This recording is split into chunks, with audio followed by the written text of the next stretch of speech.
और एक और बड़ी खबर है राजधानी कीव से, एक और बड़ी खबर, बड़ा अपडेट। कीव मेट्रो में 2 घंटे पहले एक बच्ची का जन्म हुआ है। देखिए ये सब कुछ चल रहा है और इस बीच ऐसी भी खबरें आ रही, धमाकों और बमबारी के बीच मेट्रो में इस बच्ची का जन्म हुआ है। किस हालात में ये बच्ची दुनिया में आई है, आप जरा इन तस्वीरों को देखिए और समझिए कि जीवन का चक्र कैसा होता है। एक तरफ मौत का साया है और इस मौत के साये के बीच एक जिंदगी भी दुनिया में कदम रखती नजर आ रही है। यूक्रेन की ये तस्वीरें दिल को पिघला देने वाली ये तस्वीरें हैं। ऐसे हालात में लोगों ने शेल्टर ले रखा है, अपने जीवन को बचा रहे हैं, ऊपर लाशें बिछ रही हैं यूक्रेन में, कीव में, और दूसरी तरफ जिंदगी भी वहां पर सांस लेती नजर आ रही है। ये देखिए, ये जो 2 तस्वीरें, जंग में एक महिला पायलट की जान चली गई अपने देश की रक्षा करते हुए, और दूसरी तरफ जंग के बीच इस बच्ची का जन्म होता है यूक्रेन की धरती पर। ये 2 तस्वीरें अपने आप में हृदय विदारक हैं, दिल को पिघला देने वाली, और कहीं ना कहीं ये बताने के लिए काफी हैं कि जिंदगी कैसे अपने लिए लड़ती रहती है आखिरी दम तक। एक तरफ देश के लिए जान दे रही हैं वो महिला फाइटर्स, वो सेना की जो महिला लड़ाकू फाइटर्स हैं, जो आर्मी मेंबर्स हैं यूक्रेन की, और वहीं दूसरी तरफ एक बच्ची का जन्म भी होता है। यूक्रेन का भविष्य देखिए किन हालात में पनप रहा है। ये तस्वीर अपने आप में इतना बड़ा संकेत है कि एक तरफ यूक्रेन की आजादी के लिए, भविष्य के लिए लड़ाई हो रही है, वहीं दूसरी तरफ यूक्रेन के भविष्य का जन्म हो रहा है। किन हालातों में यूक्रेन के भविष्य का जन्म हो रहा है ये भी देखिए। वॉर की सिचुएशन में ये सब कुछ हो रहा है। मनीष हमारे साथ जुड़ चुके हैं। मनीष, तस्वीरें तो हम दिखा ही रहे हैं और एक से एक मार्मिक तस्वीरें निकलकर सामने आ रही हैं, और जंग की सबसे जो खराब बात यही है कि ये तस्वीरें ऐसी यादें छोड़ जाती हैं दशकों तक, सदियों तक, फिर भी दुनिया वापस जंग की तरफ मुड़ जाती है। मनीष।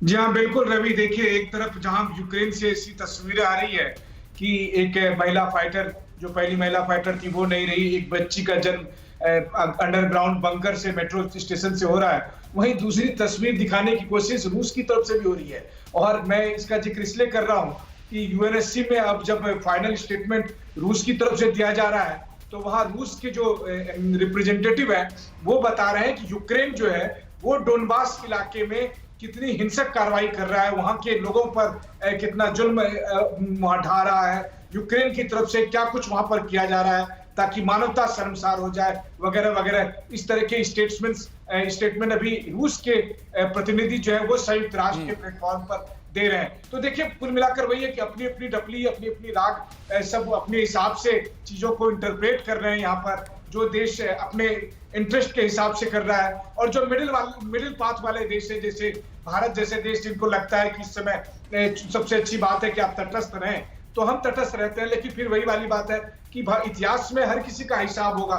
इतिहास में उस देश का भी हिसाब होगा जो एग्रेसर है, इतिहास में उस देश का भी हिसाब होगा जो अपनी आजादी के लिए लड़ते हैं, और इतिहास शायद उनको भी माफ नहीं करेगा जो केवल और केवल नेशनल इंटरेस्ट में जाते हैं। और वो क्योंकि तब आपसे पूछा जाएगा नहीं, तो मनीष, शेखर तिवारी भी वो आर्गुमेंट रख रहे थे, और शेखर तिवारी हमारे साथ जुड़े हुए हैं। मैं चाहूंगा कि आप उस पर भी एक कमेंट दें कि क्या वाकई में भारत ये गलती कर रहा है, जैसा वो कह रहे हैं भारत गलती कर रहा है इस बार किसी पक्ष में ना जाकर।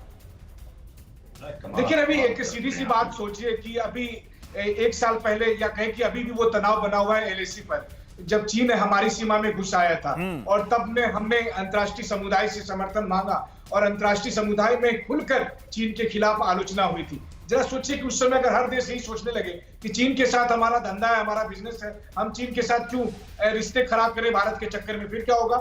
तो हमें एक बार सोचने की जरूरत है कि हमारी भी भूमिका क्या होगी। हालांकि ये भी बात सच है, लेकिन अब जैसे एक उदाहरण और मैं आपको दूंगा कि ब्रिक्स एक संगठन है जो आप जानते हैं, जिसमें हम भी है, इंडिया भी है, ब्राजील भी है, रूस भी है, चाइना भी है, साउथ अफ्रीका भी है। लेकिन ब्राजील आज वोटिंग देते समय वो अमेरिका के साथ था, वो रूस के साथ नहीं था, जबकि ब्राजील भी अभी कोर टीम का मेंबर है रूस के साथ। लेकिन इसके बाद भी ब्राजील ने वहां पर लिया। मैं ये नहीं कह रहा हूं, तो मतलब साफ है कि कम से कम मनीष, कम से कम इस प्रस्ताव के आने के बाद से जो ग्लोबल पावर जो इक्वेशन है वो भी बदलता नजर आ रहा है, वो भी चेंज होता दिखाई दे रहा है, उसके सारे संकेत भी नजर आ रहे हैं। फिक्र आपकी, सोमवार से शुक्रवार रात 9 बजे सिर्फ TV9 भारतवर्ष पर।